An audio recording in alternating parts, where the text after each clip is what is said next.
வணக்க மக்களே, சற்று முன் வெளியான முக்கியமான அறிவிப்பு. ஒவ்வொரு குடும்பத்திற்கும் வருடத்திற்கு 5 லட்சம் வரை பலன் கொடுக்கக்கூடிய ஒரு திட்டத்தை அறிமுகம் செய்திருக்காங்க.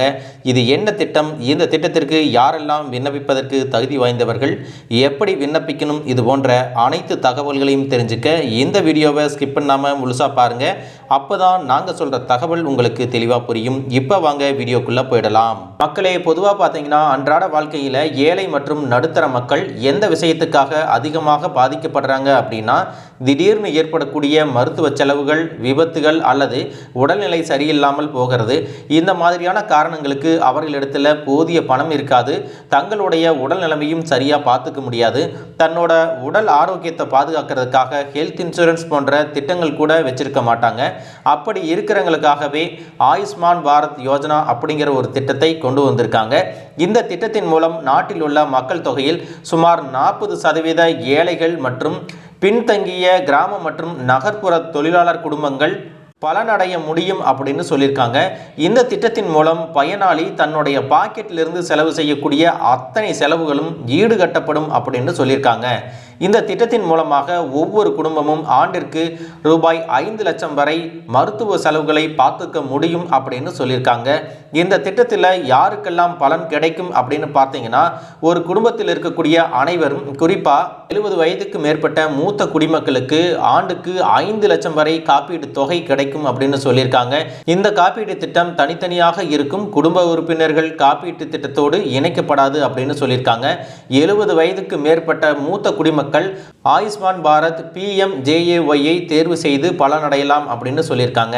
இந்த திட்டத்திற்கு எப்படி விண்ணப்பிக்கணும் அப்படின்னு பார்த்தீங்கன்னா, பிரதம மந்திரி ஆயுஷ்மான் பாரத் யோஜனா அப்படிங்கிற வலைதளத்தை பார்வையிடணும். அதன் பிறகு உங்களுடைய மொபைல் எண் மற்றும் கேப்சாவை பதிவு செய்வதன் மூலமாக உங்களுக்கு ஒரு OTP வரும். அந்த OTPயை சரியாக நீங்கள் கொடுத்தீங்க அப்படின்னா உங்களுக்கான விண்ணப்பம் வரும். அந்த விண்ணப்பத்தில் கேட்கக்கூடிய அனைத்து தகவல்களையும் நீங்கள் சரியாக உள்ளீடு செஞ்சிட்டீங்க அப்படின்னா, உங்களுடைய தகவல் சரியாக இருந்து நீங்கள் அந்த திட்டத்திற்கு தகுதியானவர்கள் அப்படின்னா, உங்கள் பெயரின் வலது பக்கத்தில் உங்களுடைய குடும்ப உறுப்பினர்கள் தகவல்கள் எல்லாமே சரியாக அதில் வந்துடும். இதற்காக நீங்கள் என்னென்ன ஆவணங்களை கொடுக்கணும் அப்படின்னு பார்த்தீங்கன்னா, உங்களுடைய மொபைல் எண், பெயர், ration card number, RSBIURN number, அதாவது ராஷ்ட்ரிய ஸ்வஸ்திய பீமா யோஜனா நம்பர் அப்படின்னு சொல்லுவாங்க. இதையெல்லாம் நீங்கள் கொடுக்குற மாதிரி இருக்கும்.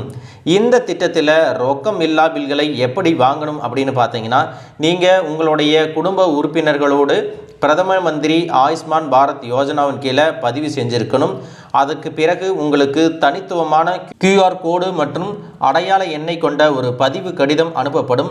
நீங்கள் மருத்துவமனையில் சேர்க்கும் பொழுது உங்களுடைய கோரிக்கை தேவைப்பட்டால் உங்களுடைய குடும்ப உறுப்பினர்களை அடையாளம் காண இந்த தகவல்கள் பயன்படுதுன்னு சொல்லியிருக்காங்க. இந்த திட்டத்திற்கு அரசு மற்றும் தனியார் மருத்துவமனைகளும் பட்டியலிடப்பட்டிருக்கிறதுனால நீங்கள் எந்த மருத்துவமனையில் வேணாலும் நீங்கள் சிகிச்சைகளை எடுத்துக்கொள்ளலாம். இந்த திட்டத்தின் கீழே எத்தனை உறுப்பினர்களுக்கு சிகிச்சை பார்க்கலாம் அப்படின்னு பார்த்தீங்கன்னா, உங்களுடைய சலுகை வரம்பு உதாரணத்திற்கு 5 லட்சம் வரை நீங்கள் பயன்படுத்திட்டீங்க அப்படின்னாலும் புதிதாக ஒரு உறுப்பினருக்கும் இந்த திட்டத்தின் கீழே பலன் பெற முடியும் அப்படின்னு சொல்லியிருக்காங்க. அது மட்டும் இல்லாமல் இந்த திட்டத்தின் கீழே பயனாளிகள் விரும்பினாங்க அப்படின்னா ICUவிலும் அட்மிட் ஆகி நீங்கள் ட்ரீட்மெண்ட் எடுத்துக்கலாம் அப்படின்னு சொல்லியிருக்காங்க. இந்த திட்டத்தில் முக்கியமான விஷயம் என்ன அப்படின்னு பார்த்தீங்கன்னா, சிகிச்சை எடுத்துக்கும் பொழுது நீங்கள் அதில் வாங்கக்கூடிய மருந்துகளுக்கு கட்டணம் செலுத்த தேவையில்லை. உங்களுடைய சிகிச்சை முடிந்து வெளியேறக்கூடிய 15 நாட்கள் வரை மருந்துகளுக்கும் மருத்துவ ஆலோசனை, நோயறிதல், அறுவை சிகிச்சைக்கு பிறகு தேவைப்படும் பராமரிப்புகள், இந்த மாதிரி எதுக்கும் நீங்கள் பணம் கட்ட தேவையில்லை அப்படின்னு சொல்லியிருக்காங்க. ஒருவேளை நீங்கள் மருத்துவமனையில் அனுமதிக்கப்படுவதற்கு முன்பு 3 நாட்கள் வரை ஏதாவது செலவுகள் செய்திருக்கீங்க, உதாரணத்திற்கு மருத்துவ ஆலோசனை, நோயறிதல், மருந்துகள் போன்றவற்றோடு உங்களுடைய கட்டணங்கள் இருந்துச்சுன்னா அதையும் நீங்கள் கிளைம் பண்ணிக்கலாம் அப்படின்னு சொல்லியிருக்காங்க.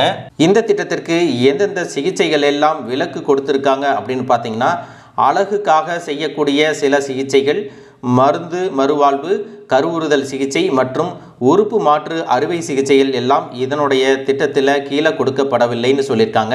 இந்த திட்டத்தில் மருத்துவமனைகளுக்கும் சில தகுதிகள் எல்லாம் வச்சிருக்காங்க. எந்தெந்த மருத்துவமனைகள் எல்லாம் இந்த திட்டத்திற்கு தகுதியான மருத்துவமனைகள் அப்படின்னு பார்த்தீங்கன்னா, அந்த குறிப்பிட்ட மருத்துவமனை மாநில சுகாதார நிறுவனங்களால் பதிவு செய்யப்பட்டிருக்கணும். தகுதி வாய்ந்த மருத்துவர் மற்றும் செவிலிய ஊழியர்கள் 24 மணி நேரமும் அனைத்து நாட்களும் பணியில் இருக்க வேண்டும் அப்படின்னு சொல்லியிருக்காங்க. மருத்துவமனையில் குறைந்தபட்சம் உள்நோயாளி படுக்கைகள் 10 இருக்க வேண்டும். மருத்துவமனை எளிதில் அணுகக்கூடிய கழிப்பறை வசதியோடு இருக்க வேண்டும். நோயாளிகளின் தரவுகளை பராமரிக்கக்கூடிய தகவல் தொழில்நுட்ப அமைப்பும் இருக்க வேண்டும். ஆயுஷ்மான் பாரத் நோயாளிகளுக்காக தனியாக பதிவேடுகள் மூலம் பராமரிக்கப்பட்டு தேவைக்கேற்ப அரசாங்கத்துடன் பகிர்ந்து கொள்ள வேண்டும் அப்படின்னும், ஆம்புலன்ஸ் மற்றும் பிற சேவைகளும் உடனடியாக கிடைக்க வேண்டும் அப்படின்னும் சொல்லியிருக்காங்க. ஆயுஷ்மான் பாரத் திட்டத்தில் NHPS அறுவை சிகிச்சைகளை கவனித்துக்கொள்ள பிரத்யேக மருத்துவ அதிகாரி தனியாக நியமிக்கப்பட்டிருக்க வேண்டும் அப்படின்னு சொல்லியிருக்காங்க. அதோடு அருகிலேயே இரத்த வங்கி மற்றும் இரத்த பரிசோதனை ஆய்வகமும் இருக்க வேண்டும். மருத்துவ வசதி உபகரணங்களையும் தொழில்நுட்ப தேவைகளையும் கொண்டிருக்க வேண்டும். இந்த மருத்துவமனையில் ஒழுங்குபடுத்தப்பட்ட நீர், மின்சாரம் மற்றும் உயிரி மருத்துவ கழிவுகளை அகற்றுதல் போன்ற அனைத்து வசதிகளும் இருக்க வேண்டும் அப்படின்னு சொல்லியிருக்காங்க. மக்களே, இந்த மாதிரியான அனைத்து வசதிகளும் இருக்கக்கூடிய மருத்துவமனைகள் ரொம்ப சிறப்பாகவே ஏழை எளிய மக்களுக்கு நல்ல சிகிச்சை கொடுத்து குணப்படுத்துவாங்க அப்படிங்கிறதுல எந்தவித மாற்று கருத்தும் கிடையாது.